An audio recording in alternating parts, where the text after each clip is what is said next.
Shalom, salam sehat, salam sejahtera bagi kita semua, jemaat Tuhan dimanapun kita berada. Kita akan mendengarkan firman Tuhan pada saat ini. Tapi sebelum kita mendengarkan firman Tuhan, kita berdoa. Damai sejahtera yang daripada Allah, itulah kiranya menemani kehidupan kita, secara khusus dalam mendengarkan sabda Tuhan pada saat ini. Berfirmanlah Engkau ya Bapa, kami sudah siap mendengarkan sabda. Dalam Kristus Yesus kami berdoa. Amin. Firman Tuhan yang akan kita renungkan pada saat ini terambil dalam kitab Yeremia pasal 29 ayat yang pertama sampai dengan ayat yang ke-7. Sekali lagi kita buka Alkitab kita, yaitu kitab Yeremia pasal 29 ayat yang pertama sampai dengan ayat yang ke-7. Demikian firman Tuhan. Beginilah bunyi surat yang dikirim oleh Nabi Yeremia dari Yerusalem kepada tua-tua di antara orang buangan, kepada imam-imam, kepada nabi-nabi, dan kepada seluruh rakyat yang telah diangkut ke dalam pembuangan oleh Nebukadnezar dari Yerusalem ke Babel. Itu terjadi sesudah Raja Yehoiakim beserta ibu suri, pegawai-pegawai istana, pemuka-pemuka Yehuda dan Yerusalem, tukang dan pandai besi telah keluar dari Yerusalem. Surat itu dikirim dengan perantara Elasa bin Safan dan Gemaria bin Hilkiah yang diutus oleh Zedekia Raja Yehuda ke Babel kepada Nebukadnezar Raja Babel, bunyinya, beginilah firman Tuhan semesta alam, Allah Israel, kepada semua orang buangan yang diangkut ke dalam pembuangan dari Yerusalem ke Babel. Dirikanlah rumah untuk kamu diami, buatlah kebun untuk kamu nikmati hasilnya. Ambillah istri untuk memperanakkan anak laki-laki dan perempuan. Ambilkanlah istri bagi anakmu laki-laki, dan carikanlah suami bagi anakmu perempuan, supaya mereka melahirkan anak laki-laki dan perempuan, agar di sana kamu bertambah banyak dan jangan berkurang. Usahakanlah kesejahteraan kota kemana kamu aku buang, dan berdoalah untuk kota itu kepada Tuhan, sebab kesejahteraannya adalah kesejahteraanmu. Sampai demikian firman Tuhan. Bapak Ibu yang terkasih dalam Kristus Yesus, salah satu hal yang paling sulit diterima tiap-tiap orang adalah menerima sebuah hukuman. Hal itu boleh kita lihat bagaimana yang terjadi di lingkungan kita, di negara kita. Ketika seseorang dijatuhi suatu hukuman oleh karena suatu kesalahan yang dia perbuat, maka orang ini akan sulit menerimanya. Walaupun ibaratnya dia sudah divonis di penjara, ibaratnya 4 tahun, karena memang karena bukti fakta bahwa dia bersalah, sering sekali dia banding sampai ke tingkat yang paling tinggi untuk mendapatkan kebebasan. Ini suatu bukti bahwa seseorang sangat sulit yang menerima namanya hukuman. Dalam kebenaran firman Tuhan yang sampai kepada kita pada saat ini, bagaimana Raja Nebukadnezar menaklukkan kerajaan Yerusalem, yaitu umat-umat pilihan Allah. Umat puluhan Allah yang notabene-nya adalah orang yang seharusnya menunjukkan kebenaran, yang seharusnya hidup di dalam kemenangan, tetapi faktanya mereka mengalami kekalahan. Kenapa mereka sampai Tuhan buang ke Babel? Hal itu menunjukkan bahwa umat kepunyaan Allah pada saat itu tidak hidup benar di hadapan Tuhan, atau mereka hidup bercela di hadapan Tuhan. Karena pemberontakan mereka, ketidakpercayaan yang terjadi di dalam kehidupan mereka, maka atas seizin Tuhan, Tuhan membuang mereka, yaitu ke Babel. Pembuangan ini sebagai suatu bukti bagaimana Allah tidak akan pernah berkompromi atas kesalahan dan dosa-dosa. Pembuangan ini menjadi suatu bukti bahwa Allah tidak menginginkan umat kepunyaannya itu yaitu meninggalkan dia. Pembuangan ini suatu bukti bahwa Allah sudah sangat muak atas kesalahan-kesalahan dan dosa-dosa mereka. Tuhan mengizinkan umat itu untuk dibuang.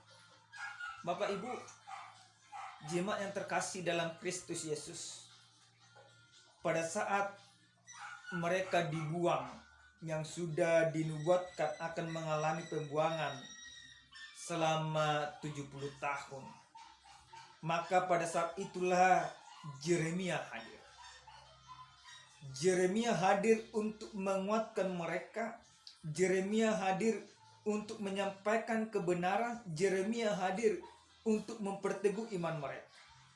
Kehadiran Yeremia tentu merupakan tuntunan Tuhan untuk menyampaikan apa yang harus mereka perbuat dalam kehidupan mereka.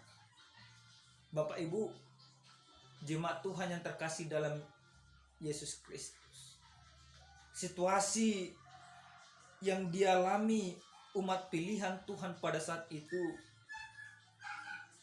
tentu membuat beberapa orang memanfaatkannya. Para nabi-nabi palsu menubuatkan atau menyampaikan kepada umat pilihan Tuhan. Nabi-nabi palsu itu mengatakan, karena kita adalah umat pilihan Tuhan, pembuangan ini hanya sementara. Tuhan akan menolong kita. Tuhan akan membantu kita. Tuhan akan berperang bersama dengan kita. Tuhan akan segera melepaskan kita dari situasi ini. Maka kita tidak perlu melakukan apapun. Kita cukup duduk diam, menerima pertolongan Tuhan, dan membiarkan situasi ini seperti yang Tuhan kehendaki, karena Tuhan akan menolong kita dalam waktu dekat. Berita yang disampaikan oleh nabi-nabi palsu, secara khusus pada saat itu ada Nabi Ahab dan juga Nabi Zedekia, yaitu nabi-nabi yang menyampaikan yang bukan kebenaran firman Tuhan, tetapi menyampaikan apa yang mereka pikirkan. Faktanya adalah pembuangan yang terjadi ke dalam kehidupan mereka Tuhan sudah tentukan 70 tahun. Maka selama pembuangan itu Tuhan menginginkan kepada mereka supaya mereka tetap hidup di dalam kebenaran firman Tuhan. Sering sekali nabi-nabi palsu yang ada bersama-sama dengan mereka di dalam tanah pembuangan di Babel menyampaikan hal-hal yang tidak benar, menyampaikan hal-hal yang berlawanan dengan fakta, dengan realita yang sebenarnya. Walaupun yang disampaikan oleh nabi-nabi palsu ini seakan-akan sebuah kebenaran. Situasi itu tentu diketahui oleh Yeremia, sehingga perikop firman Tuhan yang sampai kepada kita pada saat ini, bagaimana judul perikop sesuai dengan Lembaga Alkitab Indonesia yang mengatakan surat kiriman kepada orang-orang buangan di Babel. Kenapa Yeremia mengirim surat ini kepada mereka? Ada beberapa hal yang harus kita perhatikan dari tujuan daripada surat yang disampaikan oleh Yeremia.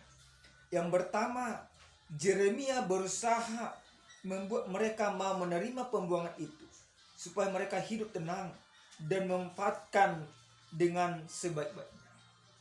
Yeremia mengatakan kepada mereka, terima pembuangan ini. Pembuangan ini akibat dari yang kamu lakukan. Pembuangan ini akibat dari pelanggaran yang kamu lakukan. Maka terima situasi ini. Walaupun kamu tidak menyukainya, walaupun melalui pembuangan ini kamu mengalami banyak kesulitan, tetapi kamu tidak akan dibuang kalau bukan karena pelanggaran. Itu yang mau Yeremia sampaikan. Terima fakta pembuangan itu. Yang kedua yang mau Yeremia sampaikan melalui suratnya ini, tujuannya adalah memperingatkan mereka supaya tidak percaya kepada nabi-nabi palsu. Ini tujuan yang kedua. Di dalam pembuangan yang terjadi kepada mereka, Yeremia tetap memperingatkan mereka supaya tidak percaya kepada nabi-nabi palsu. Karena apa?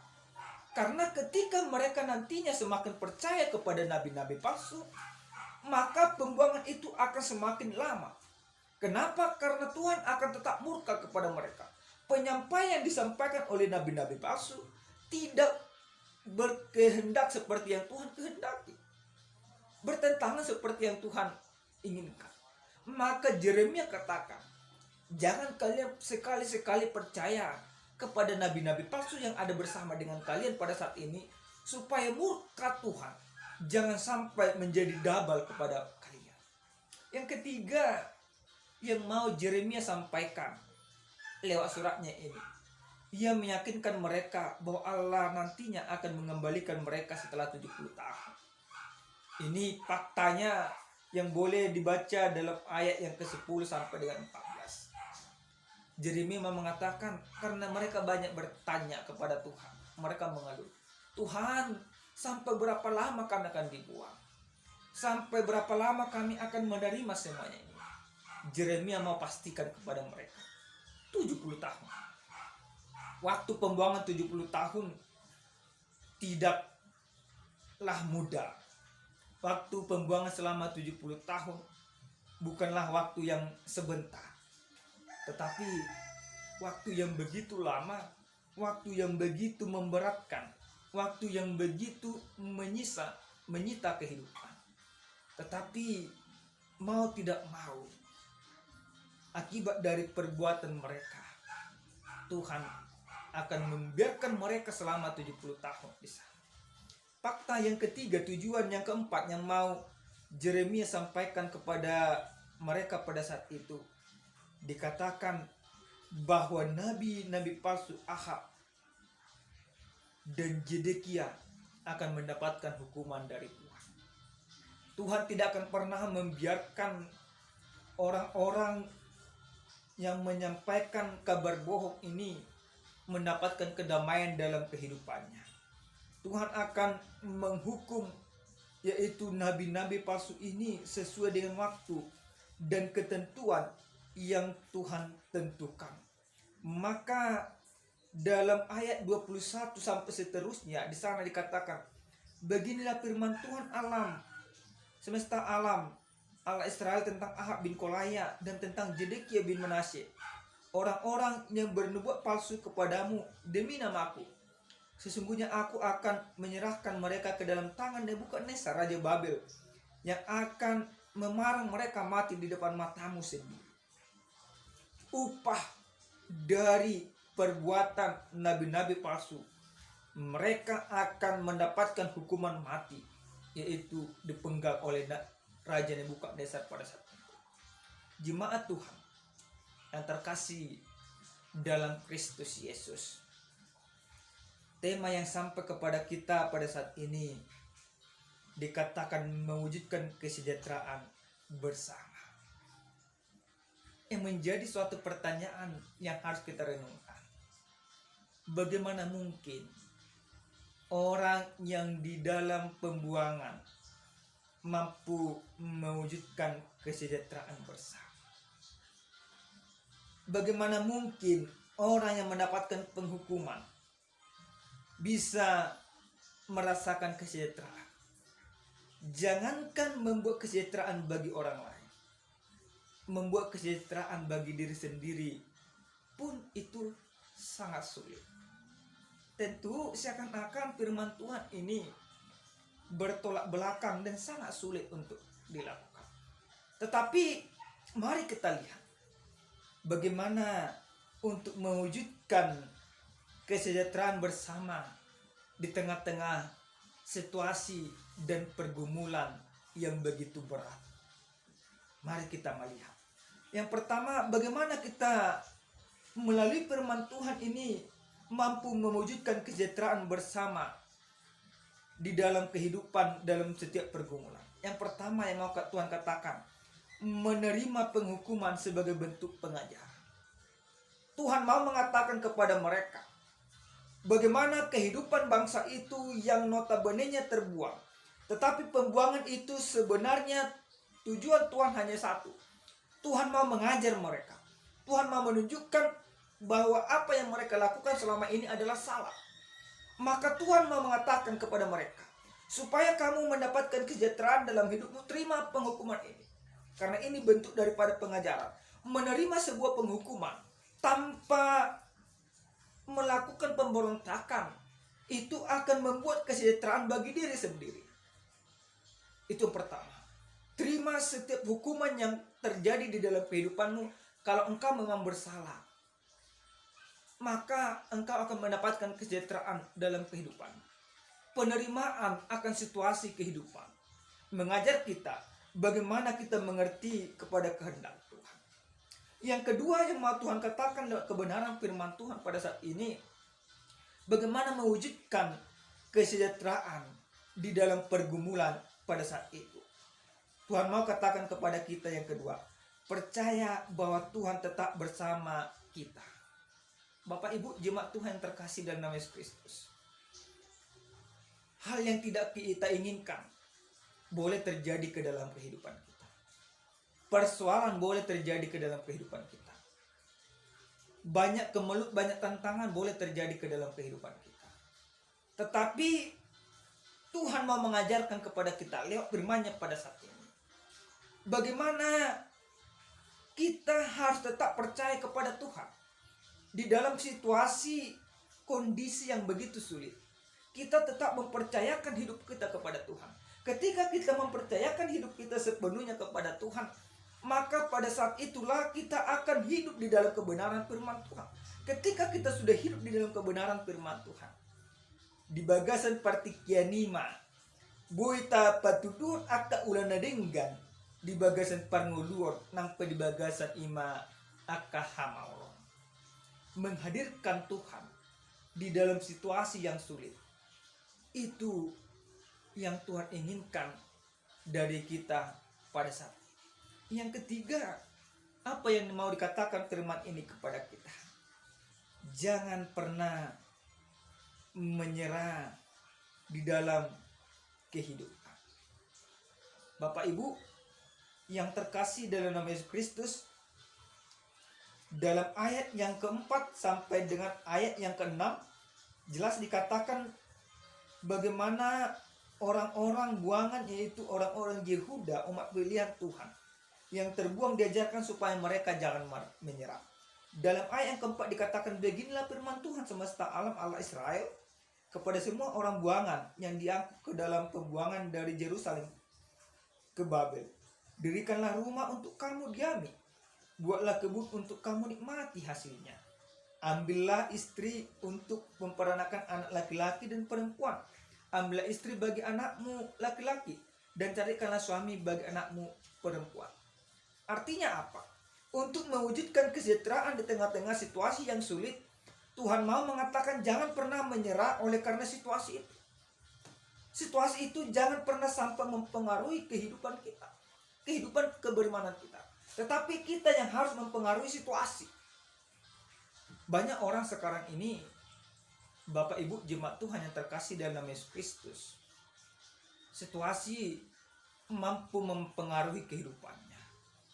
Meol eol imana songot ima syarum, tu dia diulusut alogo satu si imana meol eol alai aseboy perngulutta di bagasan ima hadameon, supaya kita mampu mewujudkan kesejahteraan bersama, yaitu jangan pernah menyerah.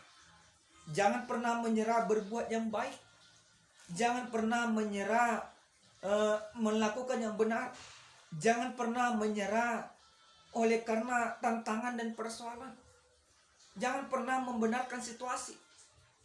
Tetapi benarkanlah dirimu sekalipun situasi tidak benar-benar membenarkanmu. Sekali lagi, jangan pernah membenarkan situasi di dalam kehidupanmu.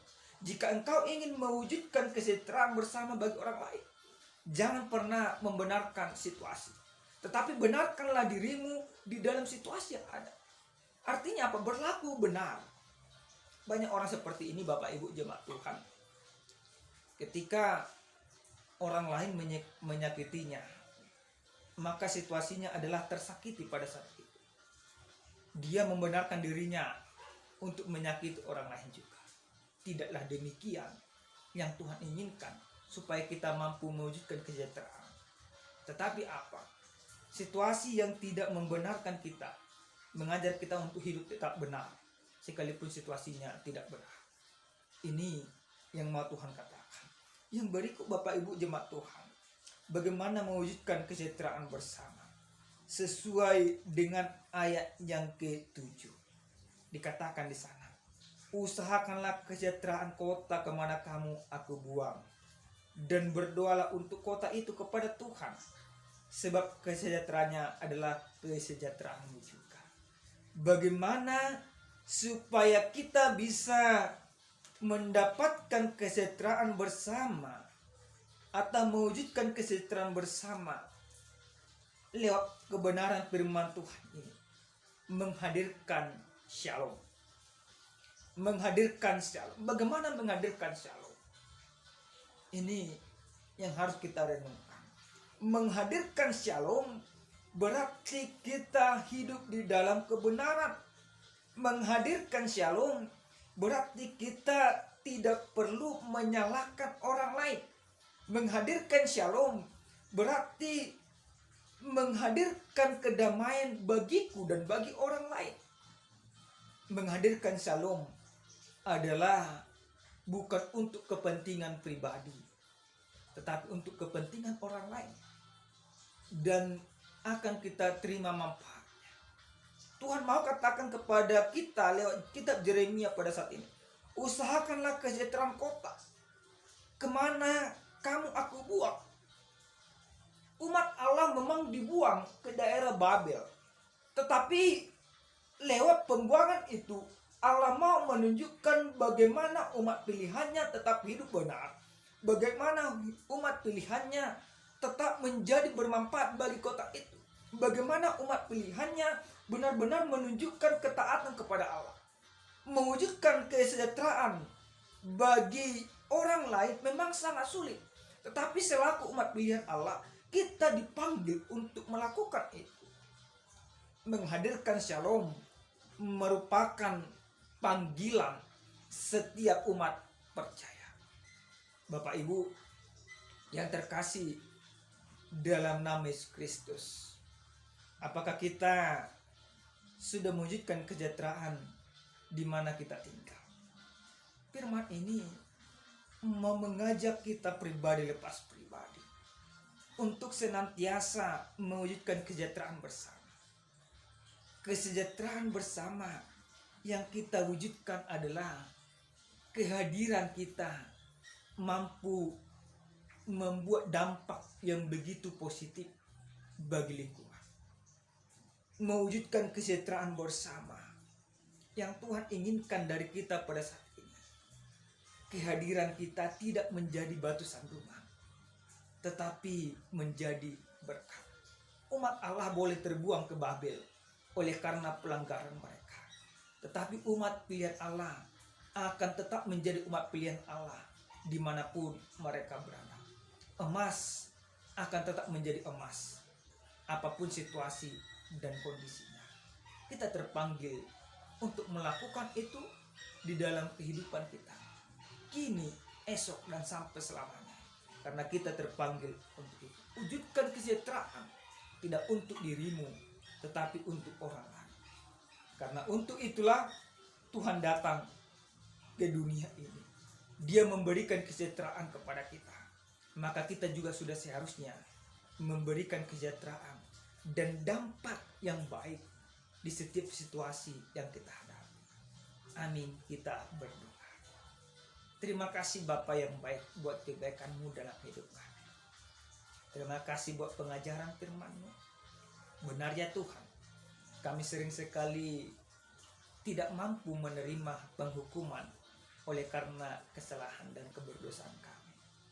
Tetapi kami percaya ketika kami nantinya akan dihukum atau ketika kami mendapatkan penghukuman, kami mau berubah, kami mau bertobat, kami mau hidup benar di hadapan Tuhan. Bahkan kami juga Tuhan panggil untuk mewujudkan kesejahteraan tidak untuk diri kami, tetapi untuk orang lain juga. Ajari kami mampu melakukannya.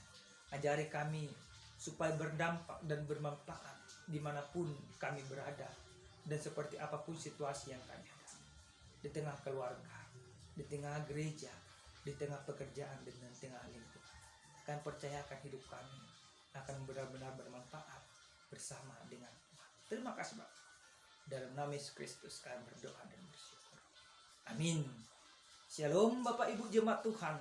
Tetap jaga kesehatan, jaga iman, dan tetap hanya berpengharapan kepada Tuhan. Salam sehat, salam sejahtera bagi kita semuanya. Amin.